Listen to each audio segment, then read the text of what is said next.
Thank you guys for joining us for another episode of the Critics Collective. Tonight we got the Dad Panther, Father Christmas. We got Iris, and joining me, my beautiful fiance Jessica. Tonight we're going to be reviewing Meet Me Next Christmas, starring Christina Milian and a couple of other people. All right, so Wow. Devale, Ellis, and Kofi Siriboe. I was about to say, I'm sure there's a lot of ladies out there would have called them coffee and syrup and wanted them all over their body. So well, it seems like this is definitely the topic, the movie that we need to be discussing. And as the poster calls it, this holiday's hottest ticket. Oh, here we go. Out of focus again. All right. Well, so, Eddie was the one that was moving because Jessica stood still like she was supposed to. I get, this is gonna be a thing. We will master this thing while I am trying to get us back on track. There we go. All right. So before we get into that review, though, let's just go ahead and make it clear. We need everybody watching, please. If you enjoy the reviews that we do on All Things Media, give this video a thumbs up, hit the subscribe button and the alert button, and join the collective community. Every little bit of interaction helps the channel grow to help us continue to bring you the content that we love to bring you. All right. So Meet Me Next Christmas, which is available on Netflix. The IMDB synopsis. Let's cross our fingers and hope we don't get hung out to dry here. Here we go. All right. So, in pursuit of a fairy tale romance with the man of her dreams, Layla must race through New York City to get her hands on the hottest ticket in town to the sold-out Pentatonix Christmas Eve concert. Okay. That sounds legit. Yeah, all right. Kudos to whoever set that up for Netflix. That was better than most. All right. So let's just jump right into this. We're getting close to the holidays, and we decided to go ahead and start tapping into these holiday films, these rom-coms. Initial impressions. I want to start with you, Jessica. What was your initial impression when I let you know we were going to be watching this movie? I was very excited. I was very happy to see my girl Christina Milian, so I knew I wanted to add this to the list. How about you, Iris? What was your initial impression? I would have to agree with Jessica. Same, excited, couldn't wait to see my girl Christina. So I was like, okay, boo-boo, I haven't seen you act in a minute.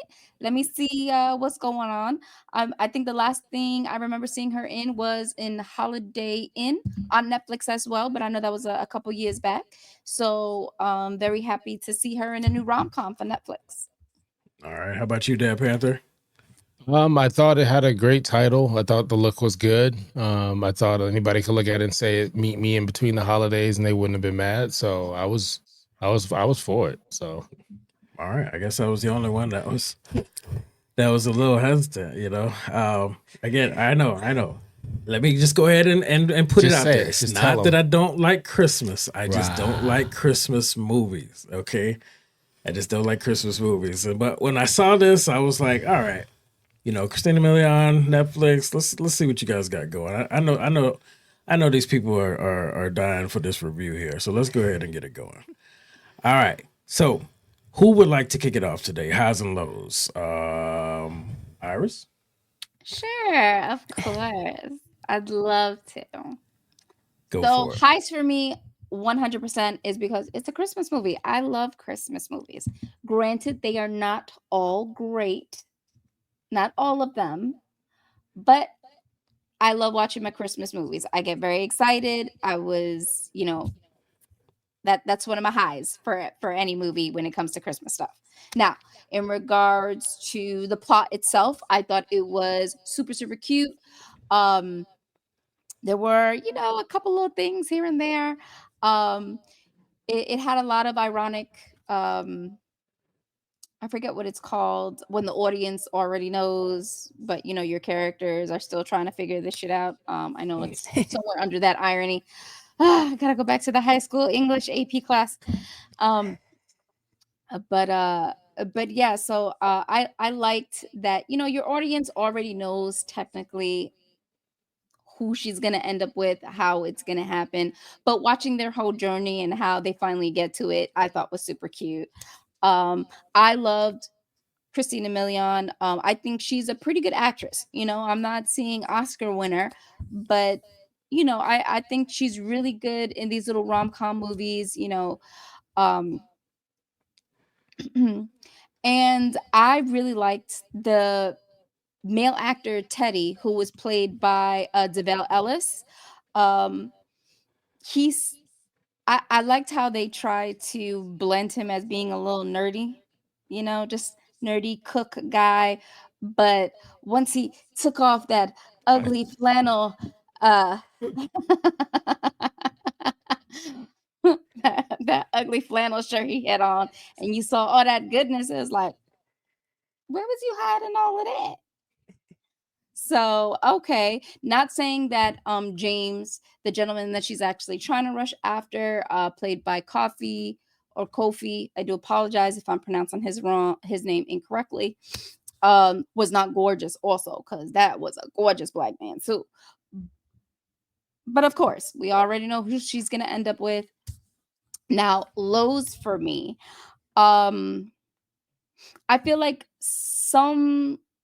I know they had to show their journey on how they were going to get the tickets. But I would have to say one part of their journey was when they had to meet those two characters that were really, really weird. I don't think that they were necessary for the movie at all whatsoever. Like, they were so awkward. The dialogue and their interaction with our two main characters was completely unnecessary.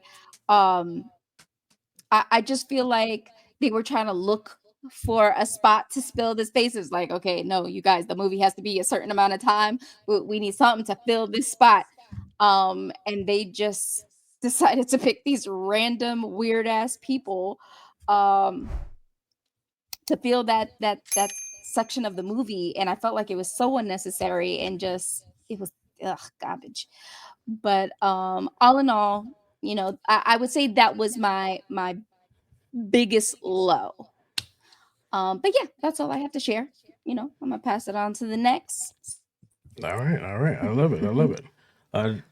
Dad Panthers. I'm sorry, I was gonna mention the Saint Nick energy you had up, but now it's Chimney CEO. All right, sir, go ahead and let us know. You got to how you move felt up like a about this boss. Listen, so for this movie, if it's your first time watching Christina, she's led on. You can check out Snow Globe, Falling in Love, Resort to Love, which is on. We have a review on that one. Go check that one out. She just every time on the screen, there's something about it, the chemistry, the acting, the production, or whoever she has around her. And this was nothing short. Pentatonix was a plus for me to have a group come in there and kind of make fun of themselves. I hope they're not like this in real life. I thought that was refreshing to get these over the top pop star cliche moments. I thought the cast was very clean and sexy. The fashion was on point. Another point that I liked for it was the story. It's a story we've all seen. It's that Hallmark moment.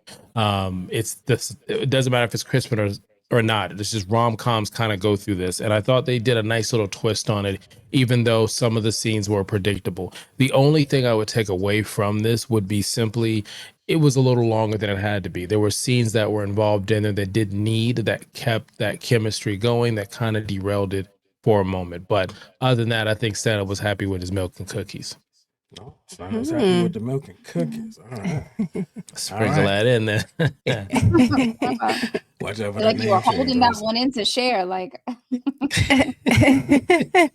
it's like, yeah, I finally get to say it. Been holding on to that one. All right. So, Jessica, please let us know how you felt about this movie, or highs and lows, please. And I'll do my best to keep the camera in focus. I'll try not to move. Okay. I'll also try not to move. I'll go into my robot mode. All right.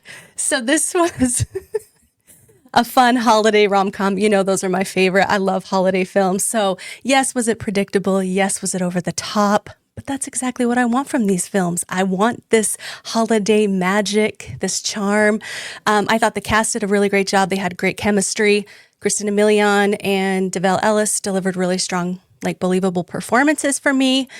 Other high, Pentatonix really brought it, went in with that pop star diva energy that I loved. And I was dying with all of the mid-sentence musical breakouts that if I could live in a world where we could just break out into song, That would be my dream. That would be your living hell, but that would be my dream. So that was pure perfection for me. Love the soundtrack, brought all the holiday vibes. The other high for me was Kalen Allen. Love him. Although his role is small, he brought all that sass and sparkle to the screen. The scene where he is choreographing a routine is like comedy gold. We were rolling. I actually laughed out loud. Yes. I did, yeah. And then, yes, top it off with a holiday drag show. Like, I was very, very happy those queens slayed. So it was wonderful. Low for me would probably be the ending. I get that they wanted to build up some anticipation, some drama, but it felt a little unnecessary. Like, without spoiling anything, like, we got there. We need this grand gesture. Like, it could have come together a little bit better for me. It could have been more smooth. That is one thing that I would have changed. Yes. Oh my goodness. I'm going to piggyback on that when I get to my lows. But let me go ahead and start with my highs. Keep the tradition going. So one of the highs for me was that I actually did laugh out loud on a couple of moments. Once I got out of my head about how silly these things are coming together, I realized that this is that kind of rom-com where you're just gonna have to accept the crazy, the over the top, the ridiculous. Once I got over that, I actually started really enjoying the film. Another thing, and I know I'm gonna get judged for this, I had no idea who the Pentatonix were. So for me, I was like, where did they find these glorious people that can harmonize? Like, this is phenomenal. Harry, did you know? I know. I had no idea. I was like, where did they find these people? And then when she told me, and she was like, you don't know who they are? And I was like, no. But to my point, they didn't have nothing original, really. It was all covers, so that's not my fault that they can't make their own music. But anyway, I did, but at first I was just like, whoa, they found some really talented actors. But then actually they found some, they still did a good job acting. I didn't know they were a real group. So I was really blown away. Like, how did they find these people? Didn't they harmonize in every other word? Like, okay. All right. So another high for me is that I love the fact that in this situation, most rom-coms, there's somebody that ends up being left with really hurt feelings, a broken heart. But there weren't too many broken hearts in this one. I think the way I don't want to spoil anything, but I'll just say that there weren't too many broken hearts in this film, and I was pleased with that. As far as lows, the plot was very obvious. Once they reintroduced a certain character, I won't say who. I mean, once we saw that character come back on screen, we all knew where it was going. And I don't want them to. I understand that's the genre. I don't want them to reinvent the wheel. I just want them to put a new shine on it or something. You know what I'm saying? Just give me a different presentation. And the fact that it took place in Christmas, another low for me. It didn't feel like a Christmas movie.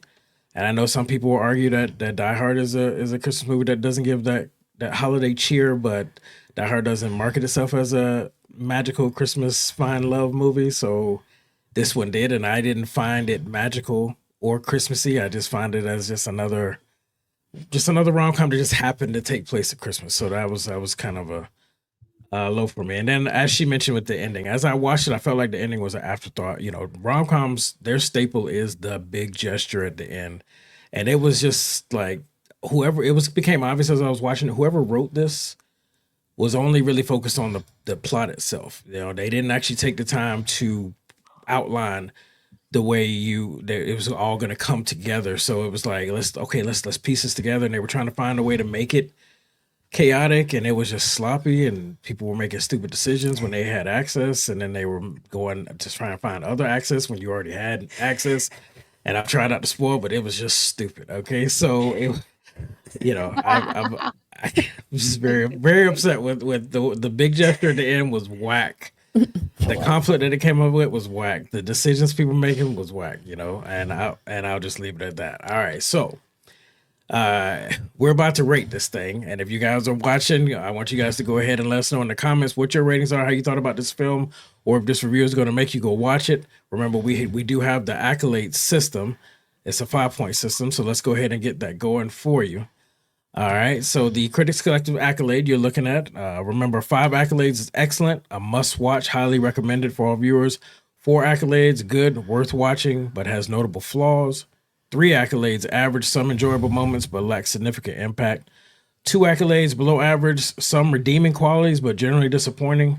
1 accolade, poor quality, not recommended. And then my new favorite, 0 accolades, horrible, absolute trash. And you can thank Venom for that. All right. So it's going to be a while before I stop saying that. Just to let you guys know, Venom rubbed me the wrong way that much. I'm never getting Sony tickets. Yeah. Never going to say anything. Iris, tell us, how many accolades you giving this movie? Iris, hold on. I don't know why. I 4 accolades. I mean, hold on, Iris, you were frozen. It does. Oh, I was. You're frozen. Your internet. Whenever we ask you for your rating, your internet goes crazy. I don't know if it's because it doesn't agree with you. Maybe you and your internet should talk about your rating before you come on the show.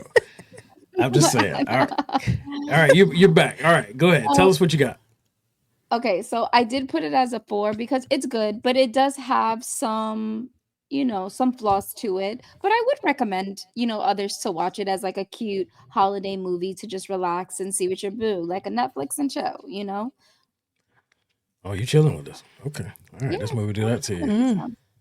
Oh, not because of the movie. That's because, it's like, it's something you ain't got to pay attention to while you.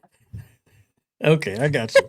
I mean, that is the true definition of Netflix and chill. So I can respect that. I can respect that. All right, Dad Panther. Go ahead and tell us how many accolades you're giving it, sir. Don't know what to go with that because it takes my 3 out of 5. I would give it 3 out of 5. I kind of wanted to give it a 4, but the story just kind of fell apart towards the end.